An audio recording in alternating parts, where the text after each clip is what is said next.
Alright, so this is my get a little paint setup. I'm just gonna have the camera like right here and time lapse me just doing a quick light wet sand,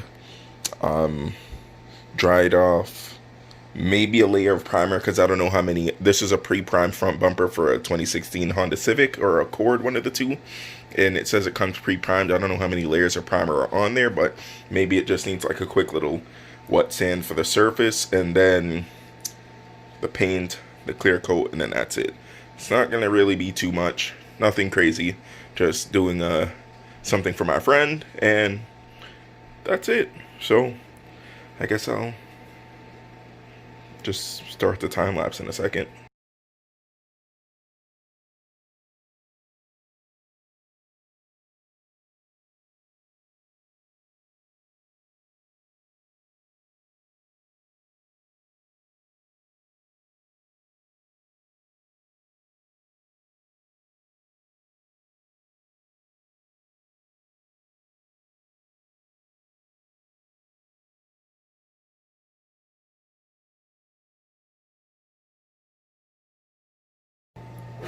Alright, so that down there is just hot water, and then this is a heater, so it's going to keep the paint warm. It's not too cold down here, it's only like 60-70 degrees, which is pretty good for the paint.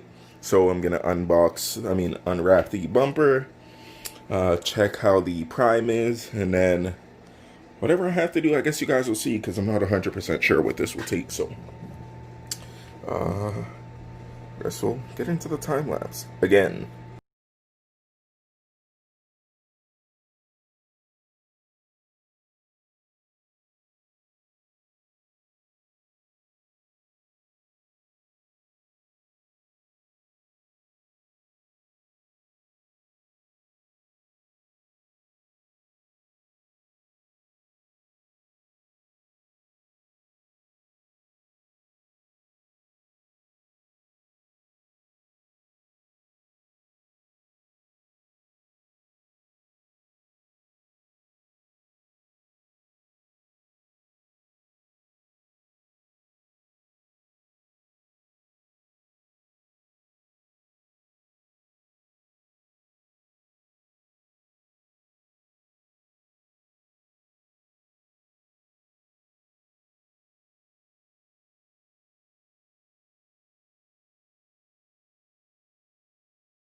Alright, so there you see the bumper is primed. Not going to get too close, but I mean, you guys get the gist. It's just to prime the bumper. And I'm going to, what do you call it? I'm going to air everything out. Keep this heater on, heat the place up. Use the heat gun to dry it a little bit more. And then I'm most likely just going to apply the layers of top coat now. And then probably wait like an hour or so. And then the clear coat. And then wait probably like... And then, yeah, after the clear coat, I'm just going to leave it until tomorrow. And then tomorrow I'm going to install it. But I'm not even going to bother putting the install in the video. Because I'm pretty sure it's going to be cold and the video is going to be trash. So it's just going to be basically a time lapse of me painting this. Why? Why not?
Alright, so this is supposed to be NH73P1P crystal black pearl. And even on the camera, this looks green. This does not look like crystal black pearl. Even when it dries, it still has like a weird, like, greenish, like, that's not black at all. And this paint took a really long time to come, and my friend's been waiting for this for a really long time. And this paint, like, there's no other, like, match to it, so I don't know if they just mixed it wrong or what. But this does not look like the color, and I do not want to spray this and then have to sand it off and spray it again, because that would be the worst. Especially with the way that this thing looks like it's spraying, like, it's really watery, so that's strange. So I'm going to have to contact the company and figure out what's going on, because as of right now, I just have a primed front bumper and the bumper is supposed to be black. I'll see if my boy just wants to do like a gloss black or a flat black to just throw it on the car, but trying to find the paint has been a fail because I was given the one that AutoZone recommended, wasn't a match, different type of pearl. And then I tested the one like on Amazon, different black, it was not the same pearl. And then I got this one which said that it's the exact color, touch-up match, blah blah blah, recommended by Honda, doo-doo-dee-dee-dee. Again, not even black. So, with that said, for right now, this is a fail. Now, I was really motivated to get this done because I want to get my boy his car back. But, as is, we can't do that. So I'm going to have to get back to him and see what he wants to do because this is just unacceptable. Like, I've been waiting, literally it's been about a month and few days worth of waiting for paint, getting the wrong thing twice, and now this is the third. This is really annoying, and I like... Because I've been telling them, like, yeah, I'm going to have it done, but I've been going through BS with this paint. Like, it's just been foolishness time after time. So, I guess I'll catch you guys in the next video, because I'm going to upload this, and then I'm going to, you guys will just see me do whatever comes next when it comes to painting this bumper. Very unfortunate. Very, very unfortunate. This was supposed to be easy, like... I painted bumpers and fenders and lips and wings and all this stuff so many times, but it's just this one color is giving us a lot of problems. Hopefully the light's not trash. But yeah, Thanks for watching. Like, comment, subscribe. If you guys have a, let's see this again, NH731P. It's a 2016. I believe it's a Honda Accord. If you guys have ever had to paint that car, let me know where you got the paint from, because I can't. I'm most likely just going to have to go to the hardware store and have them like mix me up some. I really hope they could do it in an aerosol can, because I do not want. Yeah. But anyhow, thanks for watching, and I'll catch you in the next one.